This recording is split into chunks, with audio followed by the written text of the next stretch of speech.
வாழ்க வளமுடன். இன்றைக்கி நம்ம என்ன பார்க்க போகிறோம் அப்படின்னா கிச்சன் டிப்ஸ் தான் பார்க்க போகிறோம். பாம் ஆயில் ரேஷன் கடையிலையோ எந்த கடையில் இருந்தாலும் நம்ம வாங்கிட்டு வந்தோம் அப்படின்னா ஒரு சில பேருக்கு அதை சமைச்சு நம்ம சாப்பிட்டோம் அப்படின்னா பித்தம் உருவாகும். தலைவலி, தலைப்பாரம், தலை சுத்தம் அந்த மாதிரி ஏற்படும். அதெல்லாம் வராமல் இருக்கணும் அப்படின்னா அதுக்காக தான் இந்த டிப்ஸ் நான் சொல்கிறேன். நான் எப்போதும் இப்படி தான் சமையல் செஞ்சு சாப்பிடுவேன். அப்போ நமக்கு நல்லாவே இருக்கும். பார்த்திங்கன்னா 1 லிட்டர் எண்ணெய்க்கு ஒரு துண்டு இஞ்சி எடுத்துருக்கிறேன். புளி ஒரு நெல்லிக்காய் அளவு எடுத்துருக்கிறேன். இதில் முக்கியமாக இஞ்சி தோல் நீக்கி இருக்கணும். புளியில் கொட்டை இருக்கக்கூடாது. கொட்டை இருந்துச்சுன்னா எண்ணெயில் போட்டோடனே நமக்கு தெறிக்க வாய்ப்பு இருக்குது.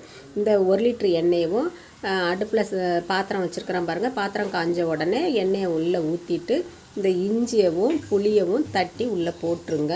ஆல்ரெடி புளி நம்ம தட்டின மாதிரி தான் இருக்கும். கொட்டை இல்லாமல் நீக்கி எடுத்து போட்டுக்கோங்க. அப்படியே சூடாகட்டும். சூடானதுக்கு பிறகு அது நல்லா மொறுன்னு ஆன உடனே அந்த இஞ்சி புளி பாருங்கள் மறந்துடும். நம்ம உள்ளுக்கு போட்ட இஞ்சி புளி எல்லாம் நல்லா வெந்து மேலே வந்துருச்சு. இந்த சமயத்தில் அடுப்பு ஆஃப் பண்ணிடலாம்.